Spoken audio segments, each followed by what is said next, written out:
Hi everyone, good morning. Welcome to today's class on Basic Immunology. I am Needa Savior, working as a Senior Program Manager at the Additional Skill Acquisition Program, and I will be the moderator for this session. I am pleased to introduce today's speaker, Dr. P.G. Biju, working as Assistant Professor, Department of Biochemistry, University of Kerala. He has a PhD in biochemistry and has postdoctoral experience from Texas Tech University for Health Science, USA. He has authored various national and international publications. So I happily invite you, sir. Now I welcome each and every participant to this session. Welcome all. With that, I will hand over this session to the presenter, Dr. Biju. Sir, over to you. Good morning, students. It's a great pleasure to be here taking classes for you. So we are going to start with our very basic introduction to immunology, which is very relevant in the current scenario because we are facing a pandemic. So all of us are interested in knowing how the immune system works and what we are, how or why we are exposed to a pathogen and how the body is going to fight against a pathogen. So we'll be doing a basic course. I have divided this into several components. So we'll be having a part 1 which will be dealing with the basics of immunology. So we'll be seeing what are different components of the immune system and how the immune system functions at a very fundamental level. And in the subsequent courses, if I am offering, I'll be looking into the more advanced mechanisms of how each of these components function and what are the regulatory mechanisms for each of these. So we are all interested in the immune system. So what is the immune system? So just like how the society is, we are right now under a lockdown. So what is the meaning of a lockdown? So we have sequestered all the elements or all the citizens of the country into a secure zone so that pathogens don't spread, right? That is the meaning of the lockdown that is currently running. Same way, the body also has a mechanism of locking down itself so that all the diverse pathogens which are present outside in the environment, like we have bacteria, virus, fungi, non-living molecules like dust particles or allergen molecules like dust mites, components of a cockroach or all the dust particles we find at home, everything is a foreign molecule for our system. So our system has to be very rigorously protected against from all these pathogenic molecules. So that is what's the meaning of the immune system. So body protects itself from all the invading or potentially invading molecules. So these pathogens can invade us by their own choice, or it can be a deliberate or accidental entry, like you have a scratch on your skin or you have a injection or a puncture in your system, or you have an insect bite or an animal bite. Any kind of breach can introduce pathogens into the body. So here in the whole module that I'm offering today, our objective will be to understand what is the immune system and what is its importance in health. And then we'll be seeing what are the components of immune system, like the innate immunity and the adaptive immunity. These are the two components. And then we'll be understanding what are the functions and the key components of both of these immune systems. All right. നമ്മുടെ ശരീരത്തിൽ ഒരു പ്രതിരോധ ശക്തി തരുന്ന ഒരു component ആണ് immune system. പുറത്തുനിന്ന് വരുന്ന അണുക്കളിൽ നിന്നും അല്ലാതെ വേറെ നമ്മുടെ ശരീരത്തിന് ഉപദ്രവം ഉണ്ടാക്കാൻ സാധ്യതയുള്ള ഏത് കോമ്പണന്റ്, ഏതൊരു സബ്സ്റ്റൻസ് ആയാലും അത് നമ്മുടെ ശരീരത്തിന് ആവശ്യമില്ലാത്തതാണെങ്കിൽ അതിനെ പ്രതിരോധിക്കാനുള്ള ഒരു മാർഗമാണ് immune system. Okay, so active immune system is how we are survive. ഇപ്പൊ നമ്മുടെ ഒരു ഫ്രൂട്ട് നോക്കിയാൽ, ഒരു ഓറഞ്ച് എടുത്തെങ്കിൽ ഓറഞ്ചിന്റെ പുറത്തൊരു തൊലിയുണ്ട്.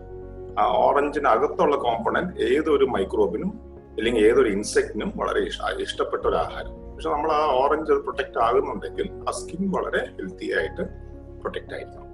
അതേപോലെയാണ് നമ്മുടെ ഇമ്മ്യൂൺ സിസ്റ്റം. നമ്മുടെ ശരീരം എന്ന് പറഞ്ഞാൽ ഓൾ ദീസ് ബാക്ടീരിയ, വൈറസ്, ഇതിനെല്ലാം വളരെ ആഗ്രഹമുള്ള ഒരു ഭക്ഷ്യവസ്തുവാണ് നമ്മൾ.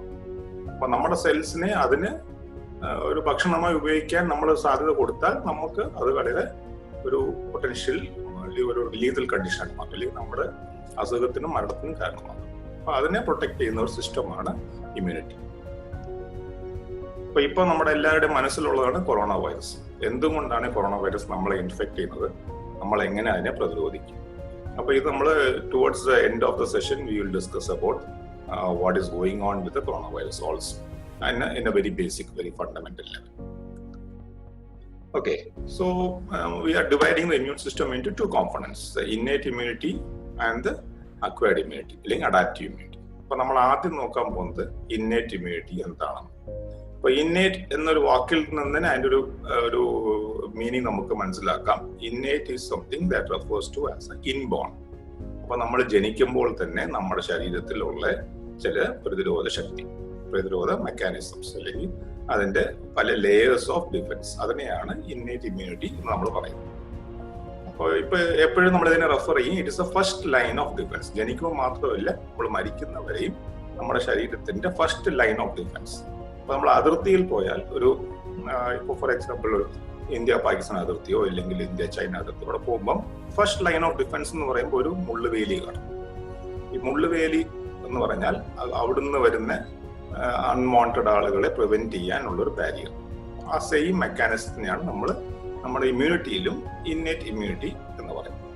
അതുകൊണ്ട് തന്നെ ഈ മുള്ളുവേലിക്ക് അറിയത്തില്ല ആരാണ് ഒരു തീവ്രവാദി എന്നോ അല്ലെങ്കിൽ ആരാണ് ഒരു സാധാരണ ഇങ്ങോട്ട് അഭയം തേടി വരുന്ന ആളാണെന്നും ഇതൊന്നും മനസ്സിലാക്കാൻ മുള്ളുവേലിക്ക് കഴിയില്ല.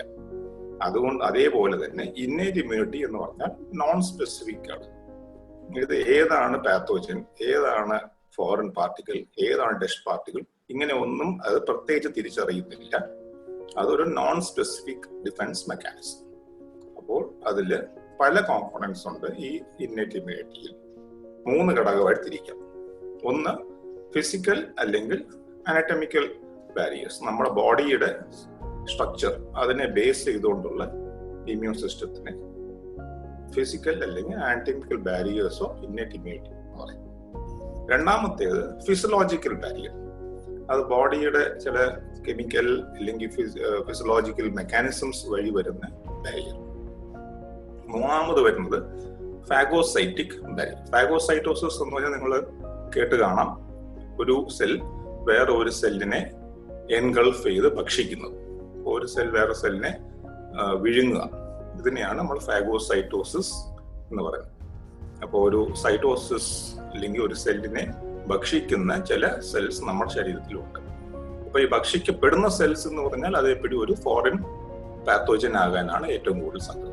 അപ്പൊ ഈ പാത്തോജനിക് ആയിട്ടുള്ള ബാക്ടീരിയ നമ്മുടെ ശരീരത്തിൽ വരുന്നു, അല്ലെങ്കിൽ ഫംഗസ് നമ്മുടെ ശരീരത്തിൽ വരുന്നു, അപ്പോൾ ഇല്ലെങ്കിൽ ഒരു വൈറസ് വരുന്നു. ഇതിനെ ഇങ്ങനെ പല കോമ്പണൻസിനെ റെക്കഗ്നൈസ് ചെയ്തിട്ട് അതിനെ വിഴുങ്ങി അത് ശരീരത്തിൽ ബാക്കി ഭാഗങ്ങളിലോട്ട് പടരാതെ അതിനെ ഡിസ്ട്രോയ് ചെയ്യുന്ന എബിലിറ്റി ഉള്ള ഒരു മെക്കാനിസമാണ് ഫാഗോസൈറ്റിക് ബാരിയർ.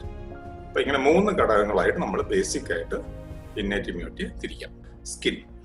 സ്കിൻ ആണ് ഏറ്റവും ഫസ്റ്റ് ലൈൻ ഓഫ് ഡിഫൻസ്. നമ്മുടെ എക്സ്റ്റേണൽ എൻവയറൺമെന്റുമായിട്ട് നമ്മുടെ സ്കിന്നാണ് എപ്പോഴും സമ്പർക്കം പുലർത്തിക്കൊണ്ടിരിക്കുന്നത്. അപ്പോൾ പുറത്തുനിന്ന് വരുന്ന ഒരു ബാക്ടീരിയ, ഒരു പാത്തോജനെ നമ്മുടെ ശരീരത്തിൽ കടക്കാതിരിക്കാൻ സ്കിന്നാണ് ആദ്യം പ്രൊട്ടക്ട് ചെയ്യുന്നത്. അപ്പൊ സ്കിൻ എന്ന് പറയുമ്പോൾ പല ലെയേഴ്സ് ഉണ്ട്. സ്കിന്നിന്റെ എപ്പിഡെർമൽ ലെയർ ഉണ്ട്, ഡെർമൽ ലെയർ. ഈ 2 ലെയേഴ്സും നമ്മുടെ ശരീരത്തിന് പ്രൊട്ടക്ഷൻ തരും. അപ്പൊ സ്കിന്നിന്റെ പുറത്ത് ഒരു multi layers of cells, epidermal layers of cells ഉണ്ട്. അവിടെ കെരാറ്റിൻ ബേസ്ഡ് ഒരു മാട്രിക്സിനകത്ത് എംബഡ് ആയിരുന്നു. അപ്പൊ ഈ ബാക്ടീരിയ ഈ പാത്തോജനകത്തോട്ട് പെനിട്രേറ്റ് ചെയ്ത് വരാൻ കഴിവില്ലാതാവും മിക്കവാറുള്ള. അവിടെ എന്തെങ്കിലും ഒരു കൊതുക് കടിക്കുവോ അല്ലെങ്കിൽ ഒരു നമ്മുടെ കയ്യിലൊരു മുള്ളു കൊള്ളുവോ അല്ലെങ്കിൽ എന്തെങ്കിലും ഒരു നൈഫ് ഇഞ്ചുറി, അനിമൽ ബൈറ്റ്, ഇങ്ങനെയൊക്കെ സ്കിൻ ബ്രേക്ക് ആകുമ്പോൾ നമ്മളെപ്പോഴും പറയും ഒരു അസുഖം പെട്ടെന്ന് വരും, എന്തെങ്കിലും ആന്റിസെപ്റ്റിക് എന്തെങ്കിലും തടവുക. അപ്പൊ ഈ ബാക്ടീരിയൽ എൻട്രി ആ സ്കിൻ ബ്രീച്ച് ആകുമ്പോൾ സംഭവിക്കാം. അതേപോലെ തന്നെ we have the mucosal membrane. നമ്മുടെ സ്കിൻ അല്ലാതെ you take the internal parts like your respiratory tract or your urogenital tract. അവിടെ എല്ലാം നമ്മൾ we are breathing in air. The air has all these bacteria and we don't have a skin in our lungs. നമ്മുടെ respiratory ട്രാക്റ്റിൽ skin ഇല്ല. അപ്പൊ അവിടെ ഈ bacteria ചെല്ലുമ്പോൾ protect ചെയ്യുന്ന ഒരു മെക്കാനിസമാണ് മ്യൂക്കോസൽ മെംബ്രെയിൻ. അതിന്റെ മ്യൂക്കസും പ്രൊഡ്യൂസ് ചെയ്യും. നമ്മൾ നടുക്ക് കാണുന്നത് മ്യൂക്കോസൽ ഒരു സ്ലൈം ആയിട്ടൊരു ജെല്ല് പോലത്തെ ഒരു സ്ട്രക്ചറാണ് നമ്മുടെ മ്യൂക്കസ് എന്ന് പറയുന്നത്. നമ്മുടെ കഫമായിട്ടൊക്കെ മിക്കവാറും നമ്മൾ ചുമച്ചോ അല്ലെങ്കിൽ തുപ്പിക്കളയുന്ന സാധനത്തും മ്യൂക്കസിന്റെ ഒരു ഫംഗ്ഷനാണ്. അപ്പോൾ ഈ മ്യൂക്കസ് വളരെ സ്റ്റിക്കിയാണ്, വളരെ ഗ്ലൂ ലൈക്ക് സ്ട്രക്ചറാണ്. അപ്പൊ നമ്മുടെ ഈ ബ്രീത്തിങ്ങിൽ വരുന്ന bacteria they get trapped in the mucus. ആ മ്യൂക്കസിലോട്ട് അത് ഒട്ടിപ്പിടിച്ച് മ്യൂക്കസ് അതിനെ ഹോൾഡ് ചെയ്യുന്നു. അങ്ങനെ നമ്മൾ ചിലപ്പോൾ തുമ്മിക്കളയുമ്പം അല്ലെങ്കിൽ തുപ്പിക്കളയുമ്പോൾ പോകുന്ന മ്യൂക്കസിന്റെ കൂടെ ഒരുപാട് ബാക്ടീരിയാസും ഇങ്ങനെ ഫോറിൻ പാർട്ടിക്കിൾസും എലിമിനേറ്റ് ആകും. അതേപോലെ തന്നെ ഇന്നർ ലെയറിൽ we have something called the cilia. You can see a small hair-like particles, very small, very microscopic hair-like particles. And these cilia also have this kind of rhythmic movement function. So these they rhythmically move. ഒരേപോലെ പെട്ടെന്ന് move ചെയ്യുമ്പോൾ ഈ മ്യൂക്കസിന്റെ പാർട്ടിക്കിൾസിനെ വളരെ forcefully വെളിയിൽ eject ചെയ്യാൻ ഈ cilia help ചെയ്യും. So that is how sometimes we sneeze and we have throw up a lot of mucus along with the sneeze, or we cough and throw. So all these functions. So these are all the physical barriers of how we prevent the pathogen from getting in at the first level. You take the physiological barriers. These are the body functionality barriers. So here we can divide into temperature, our body ഊഷ്മ, നമ്മുടെ ബോഡിയുടെ ചൂട്, അതേപോലെ pH, നമ്മുടെ ബോഡിയുടെ acidity, ആ level. അതേപോലെ പല secretions ഉണ്ട് ശരീരത്തിൽ, നമ്മുടെ കണ്ണുനീര്, നമ്മുടെ തുപ്പൽ, ടിയേഴ്സ്, സലൈവ, ഇതിലൊക്കെ എൻസൈംസ് ഉണ്ട്. സെബം, നമ്മുടെ സ്കിന്നിൽ നിന്ന് പ്രൊഡ്യൂസ് ചെയ്യുന്ന ഒരു ടൈപ്പ് ഓഫ് ഒരു കെമിക്കൽ സബ്സ്റ്റൻസ് ആണ് sebum. It has lot of fatty acids and lot of antibacterial agents. അതും ഒരു വളരെ പ്രൊട്ടക്റ്റീവ് ഏജന്റ് ആണ്. പിന്നെ നമ്മുടെ കോംപ്ലിമെന്റ് സിസ്റ്റം എന്ന് പറയുന്ന നമ്മുടെ ബ്ലഡിനകത്ത് വരുന്ന ഒരു different types of protein. It's kind of a mixture of several proteins which are referred to collectively as the complement system. So complement system is kind of an interface. Complement system interferon എന്ന് പറയുന്ന ഒരു antiviral proteins. So ഇത് രണ്ടും innate ആയിട്ടും വരും. they also become a component of the next part. Adaptive പറയുമ്പോൾ അവിടെയും അത് വരും. So these are the different. So we see temperature. Many pathogens are, many also bacteria are temperature sensitive in their growth. So നമ്മളൊരു fever കണ്ടീഷനൊക്കെ വരുമ്പം നമ്മുടെ body response കൊണ്ട് temperature കൂടുന്നുണ്ട്, പനി വരും. അങ്ങനെ പനി വരാനുള്ള കാരണം ബാക്ടീരിയയുടെ ഗ്രോത്തിനെ പ്രിവെന്റ് ചെയ്യാം. ചില ഓർഗനിസംസിൽ, ഫോർ എക്സാമ്പിൾ നമ്മുടെ കോഴിയിലൊക്കെ നോക്കിയാൽ chicken, their body temperature is high. So നമ്മുടെ മാമൽസിൽ വരുന്ന പല അസുഖങ്ങളും ബേർഡ്സിൽ വരാത്തതിന്റെ ഒരു കാരണം ഈ ബേർഡ്സിന്റെ അല്ലെങ്കിൽ ചിക്കൻ ഫോർ എക്സാമ്പിൾ അതിന്റെ ബോഡി ടെമ്പറേച്ചർ കൂടുതലായതുകൊണ്ട് നമ്മുടെ ബാക്ടീരിയ അവിടെ സർവൈവ് ചെയ്യാൻ പറ്റാതെ വരുന്നു. അതുപോലെ pH നോക്കുകയാണെങ്കിൽ നമ്മുടെ വയറ്റിനകത്ത് നമ്മുടെ gastric pH. So our gastric pH is very acidic. So around 1 to 2 pH ആണ് ഹൈ അസിഡിറ്റി. അപ്പൊ നമ്മൾ ഭക്ഷണത്തിൽ വരുന്ന ഒരുപാട് മൈക്രോബ്സ് ഈ ഗാസ്ട്രിക് pH വഴി ഇല്ലാതാകും, ഇന്നാക്റ്റീവ് ആയി പോകും. അതിനെ നമ്മൾ ആസിഡിനകത്തൊരു, നമ്മുടെ സ്കിന്നിൽ ആസിഡ് വീഴുമ്പോൾ സ്കിന്ന് ബേൺ ആകുന്ന പോലെ തന്നെ നമ്മുടെ വയറ്റിനകത്തും ഹൈലി അസിഡിക് ആയിട്ടുള്ള സൊല്യൂഷൻ നമ്മൾ തന്നെ പ്രൊഡ്യൂസ് ചെയ്യുന്നു. അത് പ്രൊഡ്യൂസ് ചെയ്യാനുള്ള പ്രധാന കാരണം നമ്മുടെ ഫുഡിനെ ഡൈജസ്റ്റ് ചെയ്യാൻ വേണ്ടി, ഫുഡിനെ ബ്രേക്ക് ചെയ്യാൻ. പക്ഷെ അതിന്റെ കൂടെ തന്നെ ഫുഡിന്റെ കൂടെ വരുന്ന ബാക്ടീരിയാസും അങ്ങനത്തെ പാത്തോജൻസ് ഉണ്ടെങ്കിൽ they also get broken down, they also get inactivated and killed. So gastric pH ഉണ്ട്. അതേപോലെ സ്കിന്നിന്റെ സർഫേസിലും skin is also slightly acidic, around 3 to 5 ആണ് സ്കിന്നിന്റെ pH. അപ്പൊ സ്കിന്നിന്റെ pHഉം സ്കിന്നിന്റെ ഒരു പ്രൊട്ടക്ഷൻ ഫംഗ്ഷനിൽ വരും. ഫിസിക്കൽ ബാരിയർ അല്ലാതെ തന്നെ സ്കിന്നിന്റെ pHഉം സ്കിന്നിനെ പ്രൊട്ടക്ട് ചെയ്യുന്നുണ്ട്. സെക്രീഷൻസ് പറയുമ്പോൾ ടിയേഴ്സ് ആൻഡ് സലൈവയിൽ ബാക്ടീരിയ ബ്രേക്ക് ചെയ്യുന്ന വളരെ സ്ട്രോങ് ആയിട്ടുള്ള എൻസൈം പ്രൊഡ്യൂസ് ചെയ്യും. ലൈസോസൈം എന്ന് പറയുന്ന ഒരു എൻസൈം നമ്മുടെ ടിയേഴ്സും സലൈവയിലും ഉണ്ട്. അപ്പൊ ഇത് ബാക്ടീരിയയുടെ സർഫേസിലുള്ള ആ ഒരു bacterial surface components like the NAM-NAG ലിങ്കേജിനെ ബ്രേക്ക് ചെയ്യുന്ന ഒരു എൻസൈം ആണ് lysozyme. So you have the enzyme that can play. ബാക്ടീരിയയുടെ വാൾ ബ്രേക്ക് ആകുമ്പോൾ bacteria dies because of the rupture in its cell wall. അതേപോലെ നമ്മുടെ സ്കിന്നിനകത്തും പ്രൊഡ്യൂസ് ചെയ്യുന്ന ഒരു ആന്റി ബാക്ടീരിയൽ ഏജന്റ് സെബം, നേരത്തെ പറഞ്ഞു. Sebum has lot of ബാക്ടീരിയസൈഡൽ properties. So pH അല്ലാതെ തന്നെ സെബം എന്ന് പറഞ്ഞാൽ നമ്മുടെ സ്കിന്നിന്റെ ഡെർമൽ ലെയറിൽ നിന്ന് വരുന്ന ഒരു സെക്രീഷൻ ആണ്. ഒരുപാട് സമയത്ത് സെബം കൂടുതൽ സെക്രീറ്റ് ആകുമ്പോഴാണ് മോക്കുരു അങ്ങനത്തെ കാര്യങ്ങൾ ഉണ്ടാകുന്നത്. അപ്പൊ ആ മോക്കുരു ഒക്കെ പൊട്ടിക്ക് നമുക്ക് അറിയാൻ പറ്റും, അതിനകത്ത് വൈറ്റ് കൈൻഡ് ഓഫ് ഫ്ലൂയിഡ് വരും. So this is excessive production of sebum. എല്ലാവരിലും നോർമൽ ലെവലിൽ sebum is produced, which gives a protection to the skin also. Complement എന്ന് പറയുന്നത് ആ ഒരു കോംപ്ലിമെന്റ് പ്രോട്ടീൻസ് ആക്റ്റീവ് ആകുമ്പോൾ അതെല്ലാം കൂടെ ചേർന്ന് ഈ ബാക്ടീരിയയെ കിൽ ചെയ്യുന്ന ഒരു സ്ട്രക്ചറായിട്ട് മാറും. അപ്പൊ ബാക്ടീരിയയുടെ സർഫേസിൽ ചെറിയ തുളകൾ ഉണ്ടാക്കി ആ ദ്വാരങ്ങളിൽ കൂടെ ബാക്ടീരിയയുടെ കോമ്പണൻസിലും വെളിയിൽ നിന്ന് ചാകുന്ന ഒരു മെക്കാനിസം ഉണ്ട് കോംപ്ലിമെന്റ്സിന്. It's called membrane attack complex. ഒരു മെംബ്രെയിനെ ബ്രേക്ക് ചെയ്യുന്ന ഒരു കോംപ്ലക്സ് ആയിട്ട് കോംപ്ലിമെന്റ് സിസ്റ്റം ആക്ടിവേറ്റ് ആയി ബാക്ടീരിയയെ കൊല്ലാം. And interferons give anti viral protection. ഒരു വൈറസ് ഇൻഫെക്ഷൻ സംഭവിച്ചത്, cell has undergone a viral infection, the cell will produce a lot of interferon molecules. Interferon molecules have the ability to go and stimulate other cells and make them slightly resistant to further bacterial infection, viral infections. Okay. Now the last part, the most important part, is the phagocytic barrier. Now phagocytosis എന്താണ് നമ്മൾ ആദ്യം പറഞ്ഞു. Phagocytosis is the eating of other cells by our immune cell. അപ്പൊ ഇതിൽ പ്രധാനമായിട്ട് വരുന്നത് നമ്മുടെ ഏറ്റവും ലാസ്റ്റ് പോയിന്റിൽ നിങ്ങൾ നോക്കി അറിയാം.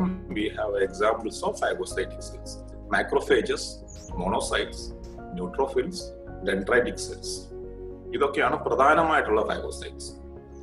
അല്ലാതെ മൈനർ phagocytes ഉണ്ട്, but these are the primary dedicated phagocytic cells. അപ്പൊ ഇതുകൊണ്ട് what does it do or how does it do? ഇപ്പോൾ നമ്മുടെ ബോഡി റെക്കഗ്നൈസസ് പാത്തോജൻ. ഞാൻ നേരത്തെ പറഞ്ഞ പോലെ it's A non specific recognition. So all bacterias will be expressing certain markers. അപ്പോൾ the body is not able to differentiate between one type of bacteria and another type of bacteria in innate immunity, but it will recognize the bacteria as a non-human component. അവിടെ വരുമ്പോഴാണ് we have something called the pathogen associated molecular patterns. So PAMP എന്ന് പറയും. So ഈ ബാക്ടീരിയയുടെ പുറത്തെല്ലാം express ചില kind of tags ഉണ്ട്. അതിനെ എല്ലാം റെക്കഗ്നൈസ് ചെയ്യാൻ എബിലിറ്റി ഉള്ള ഒരു സെല്ലായിരിക്കും ഒരു ഫാഗോസൈറ്റിക് സെൽ. അത് റെക്കഗ്നൈസ് ചെയ്യുന്നത് എങ്ങനെയാണ്? It recognising by a receptor called toll like receptor. TLR എന്ന് പറയുന്ന റിസപ്റ്റേഴ്സ് ആയിരിക്കും PAMP. അതേപോലെ microbe associated molecular pattern MAMP എന്ന് പറയുന്നത്. പിന്നെ DAMP ഇതൊരു മോളിക്കുലർ ഉണ്ട്, ഡേഞ്ചർ അസോസിയേറ്റഡ് മോളിക്കുലർ പാറ്റേൺ.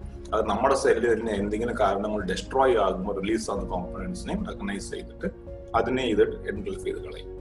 അപ്പൊ ഇങ്ങനെ PAMP, MAMP, DAMP ഈ മൂന്നിനെ റെക്കഗ്നൈസ് ചെയ്ത് ഫാഗോസൈറ്റോസിസ് ചെയ്ത് നമ്മുടെ ബോഡിയെ പ്രൊട്ടക്ട് ചെയ്യുന്ന ഒരു ഫംഗ്ഷൻ ഈ മൈക്രോഫേജസിനും ന്യൂട്രോഫിൽസ്, ഡെൻഡ്രൈറ്റിക് സെൽസ് ഇതിനെല്ലാം.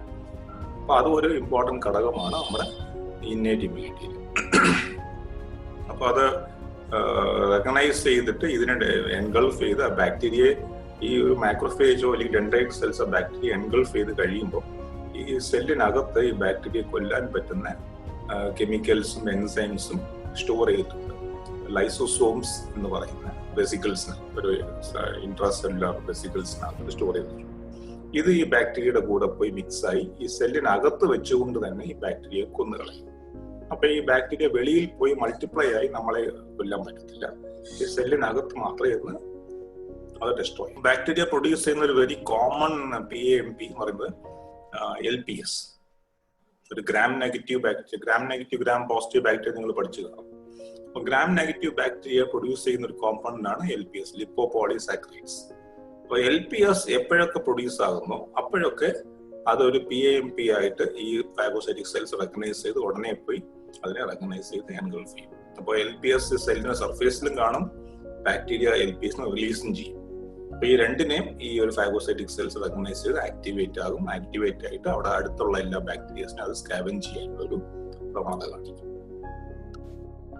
അപ്പൊ ഈ ഒരു ഡയഗ്രാം നിങ്ങൾ നോക്കിയാൽ മൈക്രോഫേജ് ആണെന്ന് വെച്ചുകൊള്ളുക. മൈക്രോഫേജ് ആണെങ്കിൽ ഇതിൽ ആ ഒരു ബ്ലൂ സർക്കിൾ അല്ലെങ്കിൽ ഒരു വയലറ്റ് സർക്കിൾ കാണുന്ന ഒരു ബാക്ടീരിയയും അതിന്റെ ചുറ്റും കാണുന്നത് ഈ ഒരു മൈക്രോഫേജിന്റെ ഒരു റിസപ്റ്ററും ഈ ബാക്ടീരിയയുടെ പുറത്തുള്ള ഒരു PAMP. അപ്പൊ PAMPയും ഈ ബാക്ടീരിയ മൈക്രോഫേജിന്റെ റിസപ്റ്ററും തമ്മിൽ ഇന്ററാക്ട് ആകുമ്പോൾ ഈ മൈക്രോഫേജ് ആ ബാക്ടീരിയയുടെ ചുറ്റും അതിന്റെ ഒരു എൻഗൾഫിങ്, അതിന് ചുറ്റും ഇങ്ങനെ പൊതിഞ്ഞ് അതിനെ അകത്തോട്ട് കൊണ്ടുപോയി അതിനെ അകത്ത് വെച്ചുകൊണ്ട് can see now the bacteria has been internalized. Bacteria internalize ആകുന്നതിന്റെ കൂടെ തന്നെ ലൈസോസോം എന്ന് ഞാൻ നേരത്തെ പറഞ്ഞു, ഈ വെസിക്കിളിനകത്ത് ഈ ബാക്ടീരിയ കൊല്ലാൻ പറ്റുന്ന എല്ലാ കെമിക്കൽസും ആ രണ്ടും കൂടെ ഫ്യൂസ് ആയി U have A lysosome bacterial complex. ഇത് ബാക്ടീരിയ ഫുൾ ഡൈജസ്റ്റ് ചെയ്ത് പൊടിച്ചു കളഞ്ഞ് അതിന്റെ ഒരു കോമ്പണൻസ് മാത്രം, അത് കംപ്ലീറ്റ്ലി ഇന്നാക്റ്റീവായ കോമ്പണൻസ് മാത്രം വെളിയിൽ തള്ളും. അപ്പൊ ഇത് ഒട്ടും പാത്തോജനിക് അല്ലാത്ത ഒരു രീതിയിലോട്ട് അതിനെ ആ ബാക്ടീരിയയെ മാറ്റിക്കളയുക. ഇപ്പുറത്ത് കാണുന്ന ഈ ഒരു ഇമേജ് കണ്ടാൽ this is A electron microscopic image. നമ്മുടെ ഈ വയലറ്റ് കളറിൽ കാണുന്നതാണ് ഒരു മാക്രോഫേജ്, ഈ ഗ്രീൻ സ്പോട്ട്സ് ആയിട്ട് കാണുന്നത് ബാക്ടീരിയ. ഈ മാക്രോഫേജിന്റെ ഒരുപാട് ഈ നൂഡിൽസ് പോലെ ഇങ്ങനെ ഒരു ഫിംഗർ പ്രൊജക്ഷൻസ് വരുന്നതാണ് നമ്മൾ നേരത്തെ കണ്ട ഈ എൻഗൾഫിംഗ്, സൂഡോപോഡിയ എൻഗൾഫിംഗ് പോലെ. ഇത് ഒരുപാട് കോമ്പണൻസിനെ വിട്ട് ഈ ബാക്ടീരിയ എല്ലാം പിടിച്ച് അടുത്ത് കൊണ്ടുവന്ന് അതിനെ വിഴുങ്ങി അകത്ത് ഇന്റർണലൈസ് ചെയ്യും. ബാക്കി പാറ്റേൺസ്, ഇതൊരു റെഡ് ബ്ലഡ് സെൽ, നമ്മുടെ RBC, ഇത് ലിംഫോസൈറ്റ് എന്ന് പറഞ്ഞ അടുത്ത കോമ്പണന്റ് വരുന്ന വേറെ ഒരു ഇമ്മ്യൂൺ സെല്ലുമാണ്. ഇദ്ദേഹമാണ് നമ്മുടെ ഫാഗോസൈറ്റോസിസ് കണ്ടുപിടിച്ചത്. നമ്മൾ നോക്കിയാൽ 100 വർഷത്തിൽ കൂടുതലായി ഫാഗോസൈറ്റോസിസ് കണ്ടുപിടിച്ചിട്ട്. എലി മെറ്റ്ലിൻകോഫ് ആണ്, റഷ്യൻ ഒരു സയന്റിസ്റ്റ് ആണ്. He showed that WBCs are able to engulf microbes. Okay, so we will wind up with the first part here, innate immunity കഴിഞ്ഞു.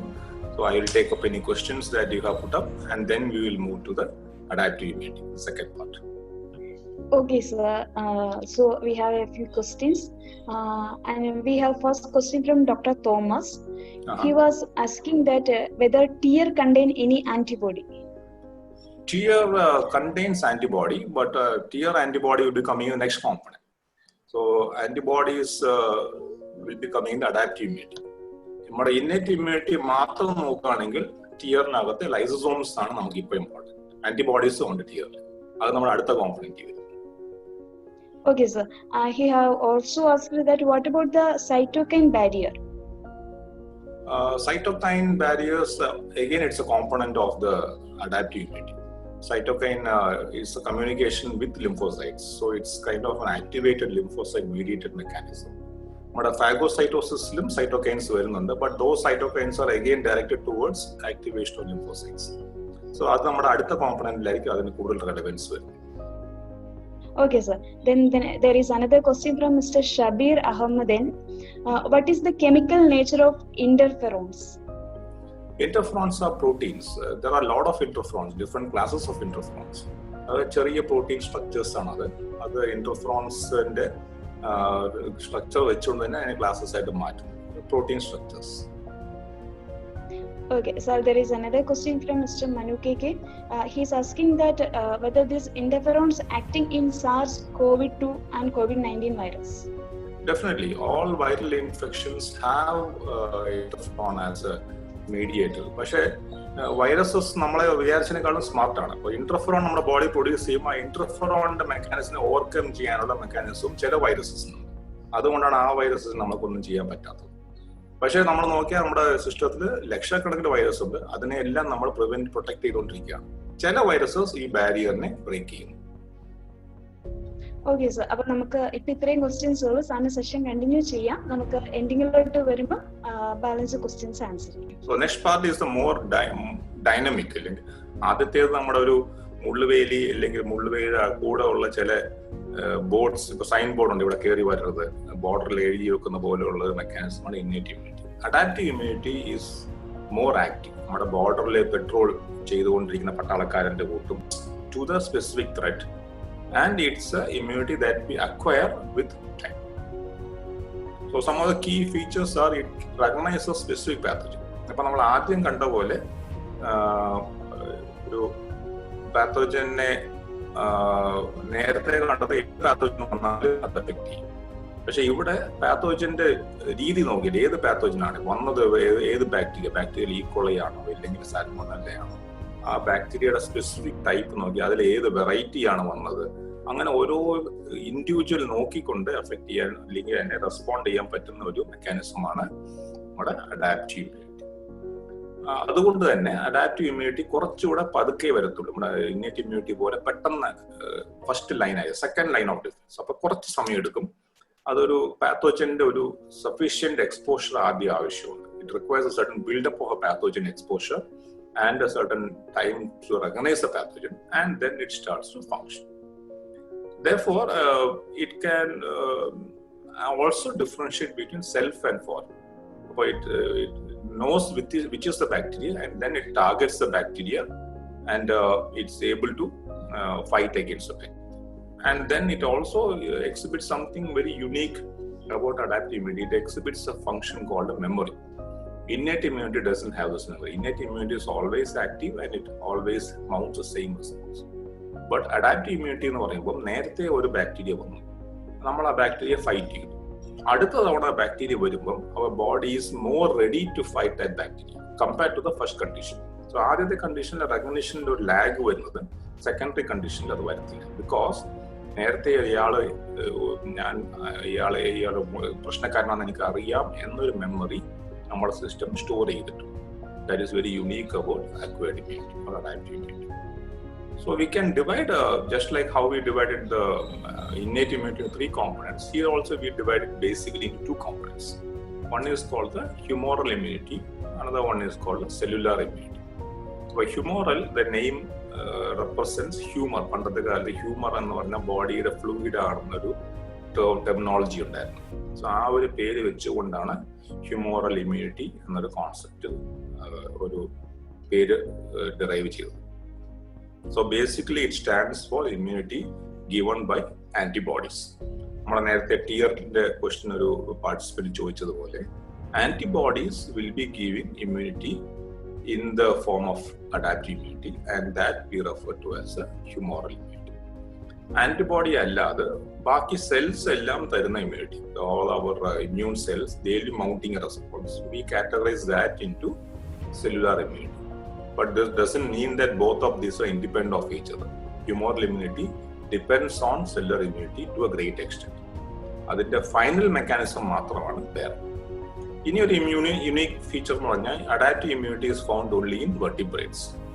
In vertebrates and vertebrates we find innate immunity. Adaptive immunity is found only in vertebrates. And again, നേരത്തെ പറഞ്ഞ പോലെ innate ഇമ്മ്യൂണിറ്റിയുടെ ഒരു ഹെൽപ്പും കൂടെ adaptive immunity പല സന്ദർഭത്തിലും use ചെയ്യാം. So there's a high degree of crosstalk between innate immunity and adaptive immunity. Okay, so I'll be showing you the different components of the cells here. So നോക്കിയാൽ ഇതൊരു haematopoietic സിസ്റ്റമാണ്. സെൽസിന്റെ formation അത് നിങ്ങൾ നോക്കണ്ട, last line നോക്കിയാൽ മതി. So last line we have various cells which are found in blood. ഇതെല്ലാം അതിന്റെ സിന്തസിസ് പാത്വേ ആണ്. So we have something called thrombocytes. നമ്മൾ പ്ലേറ്റ്ലെറ്റ് കൗണ്ട് ഒക്കെ ചെയ്യാറില്ല ലാബിൽ പോയിട്ട്. This is called a thrombocyte. പിന്നെ we have granulocytes എന്ന് പറയുന്ന basophil, neutrophil, eosinophil, monocyte and monocyte mature ആയി വരുന്നതാണ് മാക്രോഫേജ്. ഈ രണ്ടും നമ്മൾ ഈ കോമ്പണൻസിലെ പലതും നമ്മൾ ഇന്നേറ്റ് ഇമ്മ്യൂണിറ്റിയിലും കാണും. Then we have something called the lymphoid cells അല്ലെങ്കിൽ lymphocytes. അതിൽ ലാർജ് ഗ്രാനുലർ ലിംഫോസൈറ്റ് എന്ന് പറയും. അതിനെ natural killer cell NK cell എന്ന് പറയും. അതൊരു ആന്റി ക്യാൻസർ ആൻഡ് ആന്റിവൈറലൊക്കെ വളരെ സ്ട്രോങ് ആയിട്ട് വരുന്ന ഒരു കോമ്പണന്റ് ആണ്. And then we have something called T lymphocyte and B lymphocyte. ഈ T lymphocyte and B lymphocyte നമ്മുടെ അഡാപ്റ്റീവ് ഇമ്മ്യൂണിറ്റിയിൽ വളരെ വലിയൊരു പങ്ക് വഹിക്കുന്നു. Okay, so we will see how they are contributing. അപ്പൊ ആദ്യം നമ്മൾ നോക്കണ്ട, നമ്മൾ PAMP നേരത്തെ പറഞ്ഞ പോലെ പാത്തോജൻ അസോസിയേറ്റഡ് മോളിക്കുലർ പാറ്റേൺ എന്ന് അവിടെ പറഞ്ഞതുപോലെ തന്നെ ഇവിടെ വളരെ ഇമ്പോർട്ടന്റ് ആയിട്ടുള്ള കോമ്പണന്റ് ആണ് ആന്റിജൻ. നമ്മളെല്ലാവരും മിക്കവാറും ആളുകൾ കേട്ട് കാണും ആന്റിജൻ ആന്റിബോഡി റിയാക്ഷൻ എന്ന് പറയും. സോ ആന്റിജൻ എന്ന് പറഞ്ഞാൽ എനി ക്യാരക്ടറിസ്റ്റിക് മോളിക്യൂൾ ഒരു സെല്ലിന്റെ സർഫേസിലോ ഇല്ലെങ്കിൽ ഏതെങ്കിലും ഒരു പാർട്ടിക്കിളോ എക്സ്പ്രസ് ചെയ്യുന്ന ഏതെങ്കിലും ഒരു ക്യാരക്ടറിസ്റ്റിക് മോളിക്യൂൾ, പല ക്യാരക്ടറിസ്റ്റിക് മോളിക്യൂൾസ്, അതിനെയാണ് ആന്റിജൻസ് എന്ന് പറയുന്നത്. ഫോർ എക്സാമ്പിൾ ഒരു ബാക്ടീരിയ എടുത്ത, bacteria is a large cell. ആ ഒരു ലാർജ് സെല്ലിന്റെ പുറത്ത് thousands of different types of antigens കാണും. ആ തൗസൻഡ്സ് ഓഫ് ഡിഫറെന്റ് ആന്റിജൻസിന്റെ thousands of millions of lakhs of കോപ്പീസും കാണും ഓരോന്നിന്റെ. അപ്പം ഒരു ബാക്ടീരിയയുടെ പുറത്തുള്ള എവിടെ നോക്കിയാലും എനിത്തിങ് ഈസ് എൻ ആന്റിജൻ. നമ്മുടെ ഇമ്മ്യൂൺ സിസ്റ്റം റെക്കഗ്നൈസ് ചെയ്യാൻ കഴിവുള്ള ഏതൊരു മോളിക്യൂളിനെ ആന്റിജൻ എന്ന് പറയും. ഈ antigens will be acting as recognition tags. അല്ലെങ്കിൽ ഇതിനെയാണ് നമ്മുടെ ഇമ്മ്യൂൺ സിസ്റ്റം റെക്കഗ്നൈസ് ചെയ്യുന്നത്. ഫോറിൻ ആണെന്ന്. നമ്മുടെ ഓൺ ആന്റിജൻസും ഉണ്ട്, അത് നമ്മുടെ സെൽസിലും ഇതേ ആന്റിജൻസ് എക്സ്പ്രസ് ആകും, പക്ഷെ അതിനെ നമ്മൾ റെക്കഗ്നൈസ് ചെയ്തില്ല. അതുകൊണ്ട് നമ്മുടെ ഇമ്മ്യൂൺ ടോളറൻസ് എന്ന് പറയും, അത് നമ്മുടെ ഫ്യൂച്ചർ ക്ലാസ്സസിൽ നോക്കാം. നമ്മുടെ സെൽഫിനെയും ഫോറിനെയും ഡിഫറൻഷിയേറ്റ് ചെയ്യാനും പറ്റും. അപ്പോൾ ഫോറിൻ ആന്റിജൻസിനെ റെക്കഗ്നൈസ് ചെയ്യും നമ്മുടെ ഇമ്മ്യൂൺ സിസ്റ്റം. ഇപ്പോൾ ആന്റിജൻസ് ബാക്ടീരിയയുടെ സർഫേസിൽ വരിക്കാം, അല്ലെങ്കിൽ ചിലപ്പം ഡിറ്റാച്ച് ആയി ഫ്രീ ആയി സർക്കുലേറ്റ് ആകുന്ന ആന്റിജൻസ് കാണും. ഈ രണ്ടിനെയും നമ്മുടെ ഇമ്മ്യൂൺ സിസ്റ്റം റെക്കഗ്നൈസ് ചെയ്യും. ഓക്കെ, ഈ രണ്ടിനെ റെക്കഗ്നൈസ് ചെയ്യാൻ ഹ്യൂമോറലിനും സെല്ലുലാറിനും കഴിവുണ്ട്. അപ്പോൾ താഴത്തെ പടത്തിൽ നോക്കിയാൽ that's the structure of N antibody. അപ്പോൾ നമ്മുടെ ഹ്യൂമോറൽ ഇമ്മ്യൂണിറ്റി, ആദ്യം നമ്മൾ ഹ്യൂമോറൽ നോക്കാം. ഹ്യൂമോറൽ ഇമ്മ്യൂണിറ്റി എന്ന് പറയുന്നത് നമ്മുടെ ആന്റിബോഡി, നമ്മുടെ ബ്ലഡിലുള്ള സർക്കുലേറ്റ് ചെയ്യുന്ന ചെറിയ പ്രോട്ടീൻ സ്ട്രക്ചറാണ് ആന്റിബോഡി. ആന്റിബോഡി ബേസിക്കലി വൈ സ്ട്രക്ചറായിട്ട് നമ്മൾ വരയ്ക്കുന്നത്, പക്ഷെ ഒരു 3 ഡയമെൻഷൻ സ്ട്രക്ചർ നോക്കുമ്പോൾ എക്സാക്ട്ലി വൈ അല്ല, ഒരു ചുരുണ്ട് കൂടിയ ഒരു ചെറിയ ബോൾ പോലെ ഇരിക്കുന്നത്. അതിനെ ഒന്ന് 2 ഡയമെൻഷനിൽ സ്പ്രെഡ് ഔട്ട് ചെയ്താൽ ഈ വൈ പോലെ കാണും. അപ്പൊ ഈ വൈയിൽ നോക്കിയാൽ 2 നീളമുള്ള ചെയിൻസ് ഉണ്ട്. These are called heavy chains. 2 നീളം കൂടിയ, അതുകൊണ്ട് ഹെവി എന്ന് പറയും. 2 നീളം കുറഞ്ഞ ചെയിൻസ് ഉണ്ട്, these are called light chains. ഇങ്ങനെ 2 വിധത്തിലുള്ള ഈ 2 കോപ്പിയുള്ള പ്രോട്ടീൻസ് ജോയിൻ ആയി ഒരു മോളിക്യൂളായിട്ട് മാറുന്നതാണ് ആന്റിബോഡി. അതിന്റെ മുകളിൽ റെഡ് സ്പോട്ട് നോക്കിയാൽ U have A blue region and orange region. ഈ ഓറഞ്ച് റീജിയൻ ആണ് നമ്മുടെ ആന്റിജൻസിനെ റെക്കഗ്നൈസ് ചെയ്യുന്ന റീജിയൻ. ഈ ബ്ലൂ റീജിയൻ വേറെ ഫങ്ഷൻസ് നമ്മൾ ഫ്യൂച്ചറിൽ നോക്കാനായിട്ട്. സോ ഈ ടൈപ്പ് ഓഫ് മോളിക്യൂൾസിനെ നമ്മുടെ ബോഡി പ്രൊഡ്യൂസ് ചെയ്യുന്നു. ഈ പ്രൊഡ്യൂസ് ചെയ്യുന്ന മോളിക്യൂൾസ് ഇങ്ങനെ നമ്മുടെ സിസ്റ്റത്തിലേക്ക് ഇറങ്ങി നടക്കും. അപ്പൊ എപ്പോഴെങ്കിലും ഏതെങ്കിലും ഒരു ആന്റിജനുമായിട്ട് ഇത് ബൈൻഡ് ചെയ്യാനുള്ള എബിലിറ്റി ഉള്ള ആന്റിജനെ കാണുമ്പോൾ ആ ആന്റിജന്റെ പുറത്ത് ഇത് പോയി ബൈൻഡ് ആകും. നമ്മുടെ എൻസൈം റിയാക്ഷനിലൊക്കെ പഠിക്കുന്ന പോലെ നമ്മുടെ സ്കൂൾസിലൊക്കെ പഠിച്ചു, reaction is like lock and key model. So ഇവിടെയും ലോക്ക് ആൻഡ് കീ മോഡലാണ്. The antibody will be functioning as a lock and the antigen will function as a key. So the key will come and fit into the lock. So you have a lock and key model, just like the enzyme substrate reaction. Okay. So I'll be giving a better schematic. But you can see that a blue structure is an antigen. ആന്റിജനിൽ തന്നെ ഒരു ചെറിയ region ആണ് ഈ ആന്റിബോഡിയുടെ bind ആണ്. Antigen എന്ന് പറഞ്ഞാൽ വലിയൊരു molecule ആയിരിക്കും. അതിൽ ഏതെങ്കിലും ഒരു റീജിയൻ ആന്റിബോഡിയുടെ ഈ റീജിയനോട് ബൈൻഡ് ആവുന്ന എബിലിറ്റിയുള്ള റീജിയനെ we call it as epitope. Epitope will be the antigenic determinant on an antigen. A paratope will be the region that recognizes the epitope. So it will be an interaction between an epitope and a paratope. Broad spectrum, it's an interaction between antigen and antibody, but in a small molecular level, the interaction is between epitope and a paratope. Okay. So ഈ antibody ഇപ്പം free circulating antibody ആയിട്ടായിരിക്കുന്നത്. Antibody സെല്ലിന്റെ സർഫേസിലും ഉണ്ട്. Like B lymphocyte cell സർഫേസിലായിരിക്കും antibody expose ചെയ്യുന്ന ആദ്യം. പിന്നെ അത് ആന്റിബോഡീസിനെ റിലീസ് ചെയ്യും. ആക്ടിവേറ്റ് ആയി കഴിയുമ്പോൾ ആന്റിബോഡീസ് സെക്രീറ്റ് ചെയ്യും. ഈ സെക്രീറ്ററി ആന്റിബോഡീസ് ആണ് നമ്മുടെ ഹ്യൂമോറൽ കോമ്പണന്റിൽ നമ്മൾ ഇൻവോൾവ് ചെയ്തിരിക്കുന്നത്. So this diagram here shows you how the humoral system functions. So you can see that foreign molecule microbe is entering the system, and the microbe is recognized by B cells. Then it's either have already existing free B cell antibody. അത് നേരത്തെ ഒരു pathogen വന്നതാണെങ്കിൽ നമ്മുടെ സിസ്റ്റത്തിൽ കുറച്ച് antibodies നേരത്തെ exist ചെയ്യും. അതല്ലെങ്കിൽ ഈ ബി സെല്ലിന്റെ സർഫേസിലും ഇതേപോലെ ആന്റിബോഡി കാണും.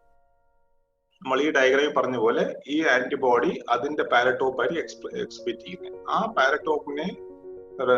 ആ പാരറ്റോപ്പിലോട് ബൈൻഡ് ചെയ്യാൻ പറ്റുന്ന ഒരു പാത്തജൻ ആണ് വന്നതെങ്കിൽ ആ ബി സെൽ ആക്ടിവേറ്റ് ആവും. ഇങ്ങനെ ഒരുപാട് ബി സെൽസ് നമ്മുടെ ബോഡിക്കകത്തുണ്ട്. ഓരോ ബി സെല്ലും അതിന്റെ യുണീക്ക് ആന്റിബോഡിയാണ് എക്സ്പോസ് ചെയ്യുന്ന സർഫേസ്. ഇപ്പൊ ആന്റിജൻ എ അഗെയിൻസ്റ്റ് ആയിട്ട് ഫങ്ഷൻ ചെയ്യുന്ന ആന്റിബോഡി എ ആണെങ്കിൽ ആ ബി സെൽ ആന്റിബോഡി എനെ പ്രൊഡ്യൂസ് ചെയ്തിട്ടുണ്ട് സർഫേസിലെങ്കിൽ ആ ആന്റിബോഡി എ ആന്റിജൻ എയുമായിട്ട് ബൈൻഡ് ചെയ്യും. അങ്ങനെ ബൈൻഡ് ആയി കഴിയുമ്പം ആ ബി സെൽ ആക്ടിവേറ്റ് ആയിട്ട് ആ ബി സെൽ ആ സെയിം ടൈപ്പ് ഓഫ് ആന്റിബോഡീസിനെ റിലീസ് ചെയ്യും. ആ റിലീസ് ചെയ്ത് അത് വെളിയിൽ വന്നു കഴിയുമ്പോൾ ഈ ആന്റിജനെ കംപ്ലീറ്റ് ആയിട്ട് അങ്ങ് പൊരിയും. ഈ ആന്റിജന്റെ പുറത്തെല്ലാം ഈ എപ്പിറ്റോപ്പ് ഉണ്ടല്ലോ. അപ്പൊ എവിടെല്ലാം എപ്പിറ്റോപ്പ് ഉണ്ടോ അവിടെല്ലാം ആന്റിബോഡി ബൈൻഡ് ചെയ്ത് അതിനെ നമ്മുടെ ഒരു ഫുൾ കോട്ട് ചെയ്യും. അപ്പോൾ കോട്ട് ചെയ്യുമ്പം ഈ ബാക്ടീരിയയുടെ പുറത്ത് മൊത്തം ആന്റിബോഡി കോട്ട് ചെയ്യുമ്പോൾ ഈ ഒരു കോംപ്ലക്സ്, ഒരു ആന്റിജൻ ആന്റിബോഡി കോംപ്ലക്സ്, ഇമ്മ്യൂൺ കോംപ്ലക്സിനെ ഫാഗോസൈറ്റിക് സെൽസിന് റെക്കഗ്നൈസ് ചെയ്യാൻ പറ്റും. അങ്ങനെ റെക്കഗ്നൈസ് ചെയ്ത് ആ ഒരു കോംപ്ലക്സിനെ ഫാഗോസൈറ്റിക് സെൽസ് കുറച്ചുകൂടെ പെട്ടെന്ന് ഫാഗോസൈറ്റോസിസ് എൻഗൾഫ് ചെയ്ത് ഡൈജസ്റ്റ് ചെയ്യും.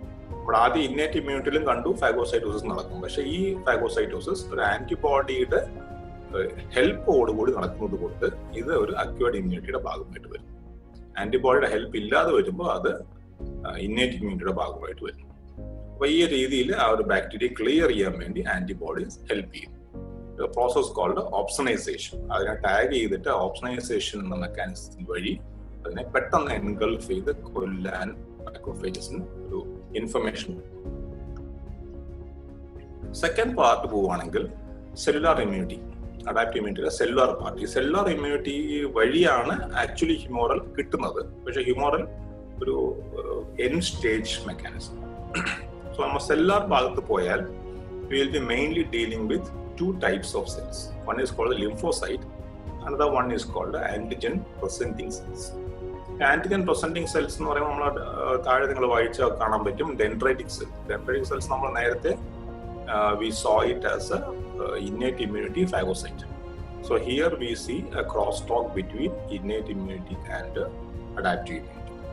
അഡാപ്റ്റീവ് ഇമ്മ്യൂണിറ്റിയിൽ ഇന്നേറ്റ് ഇമ്മ്യൂണിറ്റി കയറി വരുന്നുണ്ട് ആന്റിജൻ പ്രസന്റിങ് സെൽസ് ആയിട്ട്. ഡെൻഡ്രൈറ്റിക് സെൽസും മൈക്രോഫേജസും വളരെ ഇമ്പോർട്ടൻ്റ് ആയിട്ടുള്ള റോൾ ഇവിടെ പ്ലേ ചെയ്യുന്നു. എന്താണോ നമ്മൾ അടുത്ത് കുറച്ച് കഴിയുമ്പോൾ നോക്കാം. അപ്പൊ ആദ്യം ഫസ്റ്റ് ലെവലിൽ we have two cell types, lymphocytes and antigen presenting phagocytes. ലിംഫോസൈറ്റ്സിനകത്ത് we have again two components. നമ്മുടെ നേരത്തെ സെൽസിന്റെ ഒക്കെ പടം കണ്ടപ്പോൾ നിങ്ങൾ കണ്ടു കാണും. ലിംഫോസൈറ്റ്സിൽ ടി ലിംഫോസൈറ്റ് എന്നൊരു കോമ്പണന്റും ഉണ്ട്, B lymphocytes.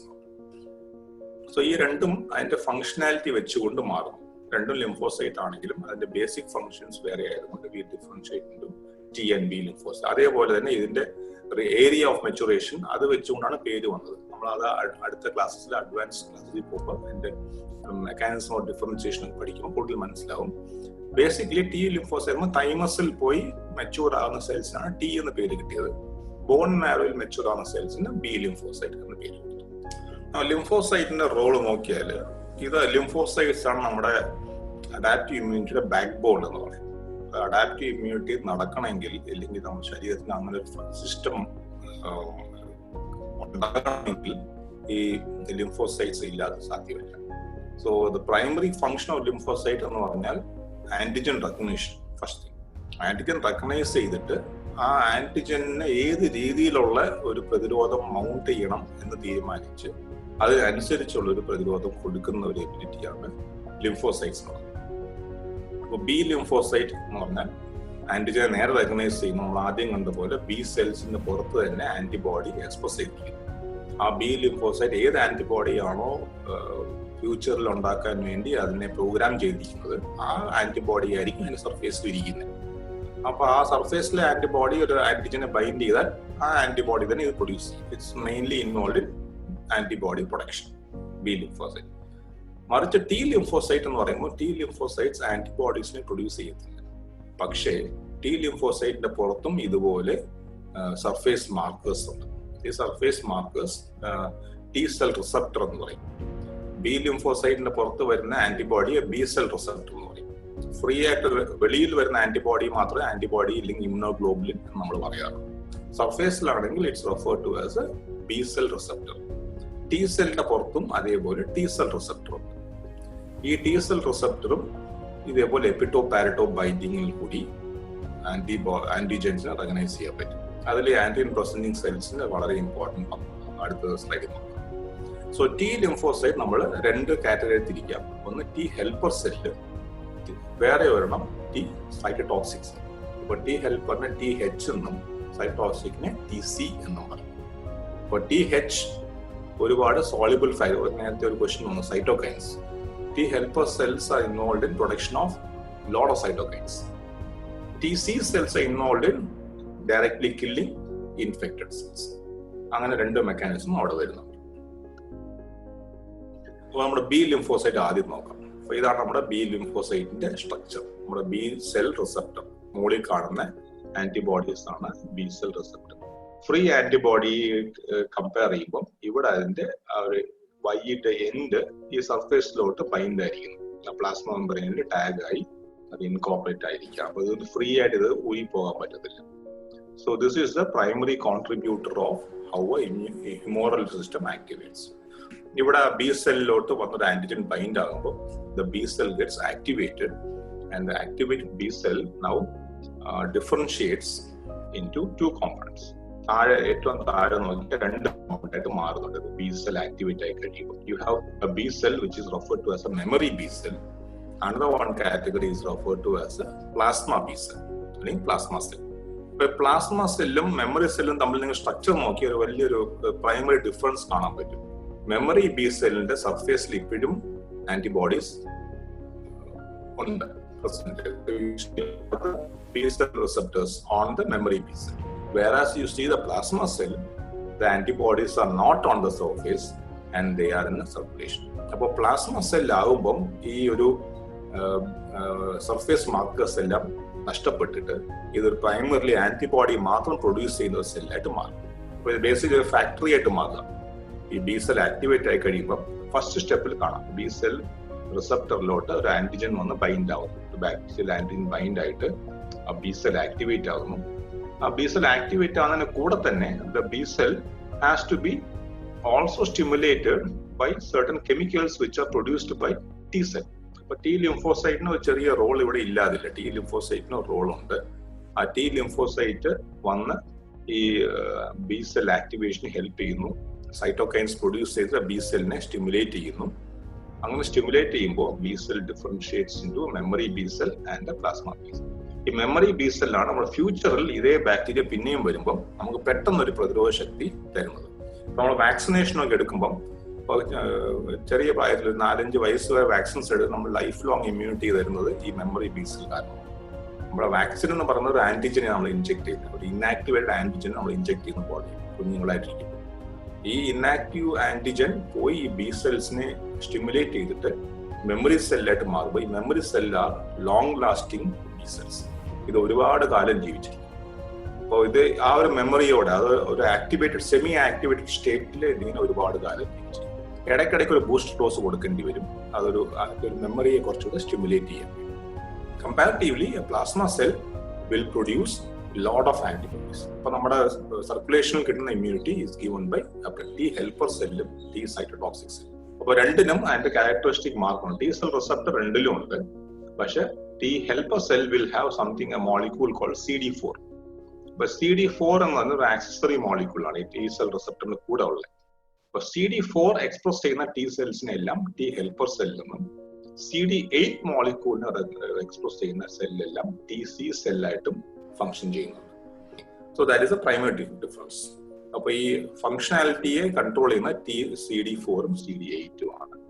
Antigen presenting cell നമ്മുടെ മാക്രോഫേജോ ഡെൻഡ്രൈറ്റിക് സെൽസോ അതൊരു എൻഗൾഫ് ചെയ്ത ബാക്ടീരിയയെ ബ്രേക്ക് ഡൗൺ ചെയ്തിട്ട് അതിന്റെ ഒരു കോമ്പണന്റിനെ പുറത്തോട്ട് കാണിക്കും. ഈ TC സെല്ലും ടി ഹെൽപ്പർ സെല്ലും വന്ന് ഈ ബാക്ടീരിയയുടെ കോമ്പണന്റിനെ എക്സ്പ്രസ് ചെയ്യുന്ന സെല്ലിനെ റെക്കഗ്നൈസ് ചെയ്യും. അപ്പൊ ആന്റിജൻ പ്രസന്റിംഗ് സെൽസ് ഒരു ബാക്ടീരിയ എക്സ്പ്രസ് ചെയ്ത് CD4 വഴി ആക്ടിവേറ്റ് ആകുമ്പോൾ ടി ഹെൽപ്പർ സെൽസ് ആക്ടിവേറ്റ് ആകും. അതൊരു CD8 വഴി റെക്കഗ്നൈസ് ചെയ്യുമ്പോൾ അത് TC സെൽ. അപ്പോൾ വൈറൽ ഇൻഫെക്ഷൻസോ ട്യൂമർ മാർക്കേഴ്സിനെയൊക്കെ ആന്റിജൻ പ്രസന്റിംഗ് സെൽസ് എക്സ്പ്രസ് ചെയ്യുന്നത് CD8 വഴി റെക്കഗ്നൈസ് ചെയ്യുന്ന രീതിയിലായിരിക്കും.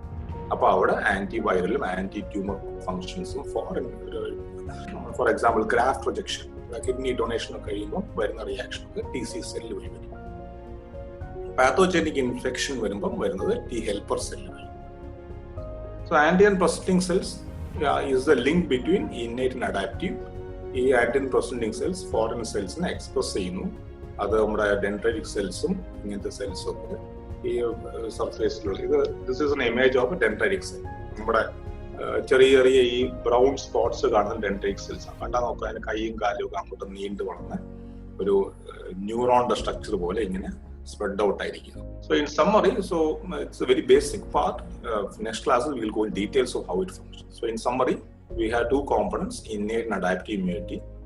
And innate is inborn, non-specific, adaptive specific. Adaptive we can divide into humoral and cellular components. And there is a crosstalk between innate and adaptive immunity, and that is how the body is mounting an adequate immune response. അപ്പോൾ നമ്മുടെ ഒരു classification നോക്കിയാൽ innate immunity എല്ലാ ഓർഗനിസത്തിലും ഉണ്ട്. Adaptive is for only in vertebrates. Innate immunity specifically for molecular patterns, adaptive, pathogen specific, pathogenic antigen specific. Innate immunity പെട്ടെന്ന് തന്നെ function ചെയ്യും, first line of difference. Adaptive days and weeks എടുക്കും. Antigen contact അത്യാവശ്യമില്ല, antigen contact അത്യാവശ്യമാണ് adaptive ഇമ്മ്യൂണിറ്റിയിൽ. Memory innate ഇമ്മ്യൂണിറ്റിയിൽ ഇല്ല, it's always in the same state. Memory is present in adaptive immunity. So cellular part nokia, this is a summation schematic. So we have two components, the innate immunity and the adaptive immunity. Innate immunity, we have the microbes entering, and then we have the epithelial barrier, skin barrier, then we have the phagocytes, then we have complements which go and puncture it, or we have the NK cells which are again components of the killing mechanism. And then we have adaptive immunity, which is having B lymphocytes and T lymphocytes, and the B lymphocytes produce antibodies. T lymphocytes go and kill cells by helping the B lymphocytes or by directly attacking infected cells. അപ്പോൾ രണ്ടായിരത്തിലേക്ക് humoral and cellular ആയിട്ട്. And then innate immunity happens very fast. Adaptive immunity happens very slow, but it is more specific. കണ്ണോ അടച്ച എല്ലാവരെയും കൊല്ലുന്ന രീതിയിൽ adaptive immunity will kill only the pathogen which is recognized as a pathogen by the system. It will not affect cells which are not recognized. Innate immunity will kill any cell that is thought to be a foreign cell. Okay, thank you. So I will take any questions that you have. Yes, sir, we have some questions. The first question is from Ms. Ashwini. Okay. She is asking that isn't the sebum released by skin an anatomical barrier? Sebum is not, because it can be an anatomy, so it's a component of the anatomy, but if you see the components in the sebum itself is not going to act as a physical barrier. It does it by the chemicals present in the sebum. That is why we call the sebum as a physiological barrier, because of its pH and because of its antibacterial fatty acids and certain bactericidal proteins that it has. So it becomes kind of a physiological in its mechanism. Okay, sir. The next question is from Dr. Thomas. He is a very active participant. Thank you, sir. And he have two questions. He was asking that what is interleukin? So interleukins are another name given for cytokine. So cytokines are chemicals which are produced by cells to activate cells. That's the meaning of cytokine. Interleukin is another name given for cytokine. We have several classes of interleukins, like interleukin 1, 2, 3, 4, 5, it goes on in different numbers. So each interleukin has its own unique receptor, and based on the kind of a local home, interleukins are something like a local hormone. It acts as a paracrine or it acts as autocrine. The cell that produces that interleukin itself can get activated if it exposes the receptor, and a neighboring cell, if it exposes the receptor, can get activated. So the macrophages produce interleukins. T cells also produce interleukins, and the function is to activate the subsequent cascade of events.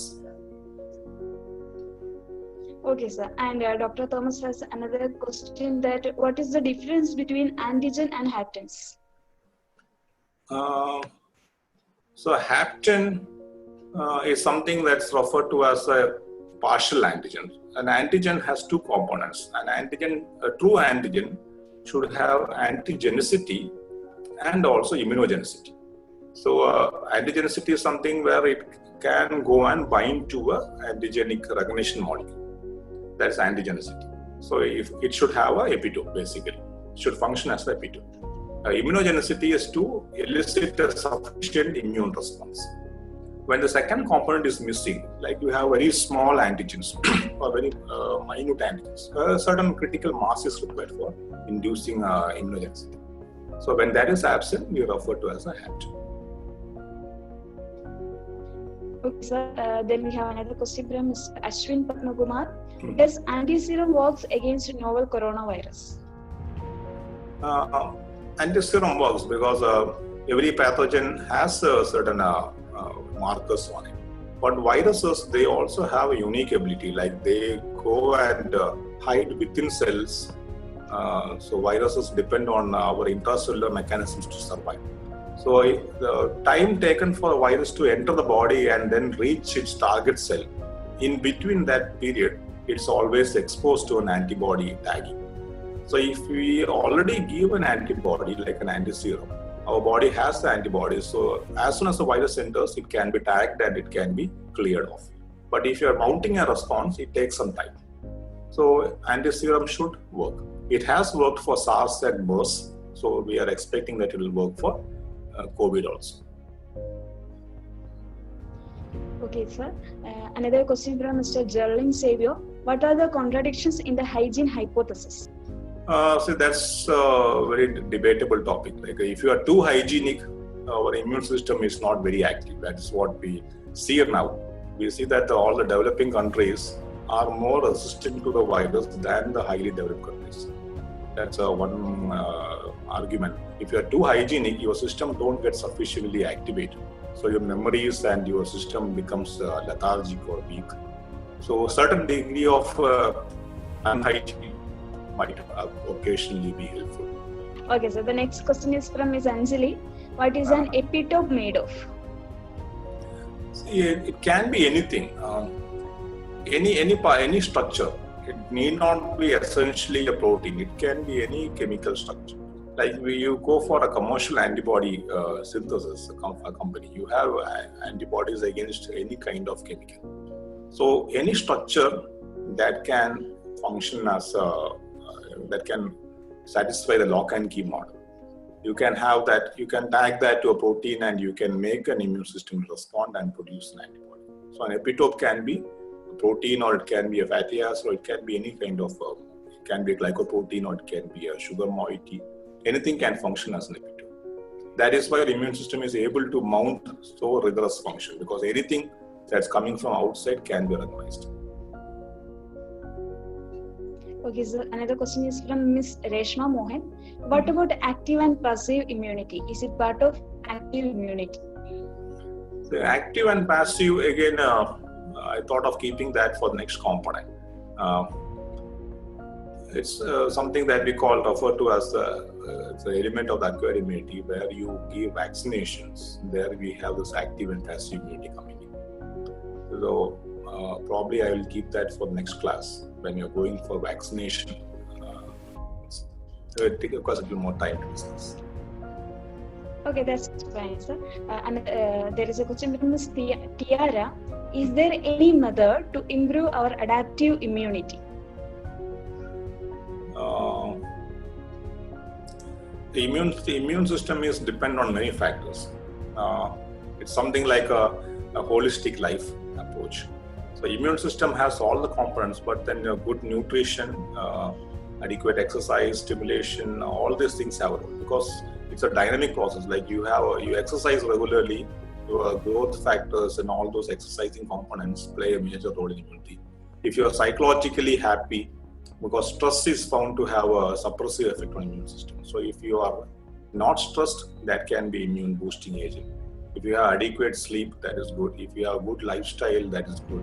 All many factors can improve immunity. We don't have any specific factors. As long as you support the immune system to work properly, you will have a proper immunity. Okay, sir. There is a question from Krishna. What are the difference between chemokines and cytokines? The chemokines are chemical signaling molecules. These are mainly produced by macrophages. So chemokines are chemical signaling molecules. Cytokines are protein molecules which are produced, like interleukins, which are produced as a signaling. Chemokines can be non-interleukin signaling chemicals which attract other cells, like chemoattractants. So these are chemicals which are released and then these attract other molecules. Cytokines include both. It's more of a broader technical term where interleukins are the major component. Okay, sir. Actually, we will go to the last question. We have several other questions also. We can answer it later in offline mode. Okay. So, I'm taking the question from Ms. Anjali. Why haptens are called as incomplete antigens? See, as I said before, a certain critical mass is required for mounting an immune response or to bring about a memory in the immune system. So sometimes when the cutoff size is not there, like kilodalton size is not there, those antigens, like you have soluble antigens, very small fragments of antigen, they act as only recognition molecules. They do not properly activate a B cell. So only have a proper mounting of a B cell activation and T cell recognition subsequently, you will have a immunogenicity or the activation of immune system. Once that is deficient, we have a partial antigen.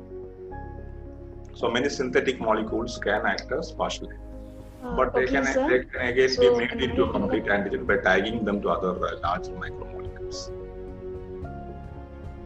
Yeah, I'm done. Okay. Okay, thank you, sir.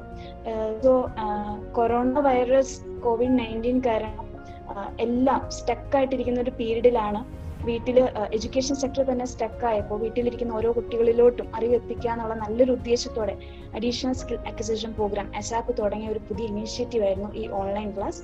Science സെക്ടറിന്റെ first class ആണിത്. ഇതിൽ തന്നെ നമ്മൾ സംസാരിച്ചത് നമ്മളുടെ ഇന്നത്തെ ഈ ഒരു കറന്റ് സിനാരിയോയിൽ ഏറ്റവും അധികം അറിഞ്ഞിരിക്കേണ്ട ബേസിക് ഇമ്മ്യൂണോളജിസിനെ കുറിച്ചാണ്. ഐ തിങ്ക് കെമിസ്ട്രി ബാക്ക്ഗ്രൗണ്ട് മാത്രമല്ല, നമ്മളുടെ ജനറൽ പബ്ലിക്കിന് തന്നെ ഒരുപാട് ഇൻഫോർമേറ്റീവ് ആയിട്ടുള്ള ഒരു ടോപ്പിക് ആയിരുന്നത്. ആൻഡ് സാറിന്റെ പ്രസന്റേഷൻ എന്ന് പറയുന്നത് വളരെ ക്രിസ്റ്റൽ ക്ലിയർ ആയിരുന്നു. അട്രാക്റ്റീവ്, നല്ല പിക്ചേഴ്സ് എല്ലാം വെച്ചിട്ട് found very interesting. So thank you so much, sir, for your valuable time.